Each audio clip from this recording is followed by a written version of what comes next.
Wow, কি দারুণ লাগছে। দেখো কেদারনাথের টোটাল যে ভিউ, কেদারনাথের আশেপাশে যত ঘর, টেন্ট, টোটাল জিনিস এখান থেকে দর্শন করা যায়।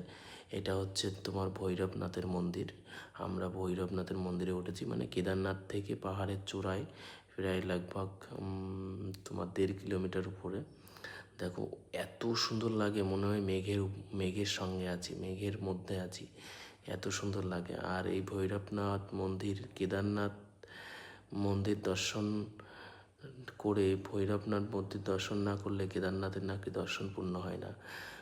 তোমার কেদারনাথের এখানে আসলে ভৈরবনাথ মন্দির দর্শন করতেই হবে, কারণ এটা একটা রীতি আছে।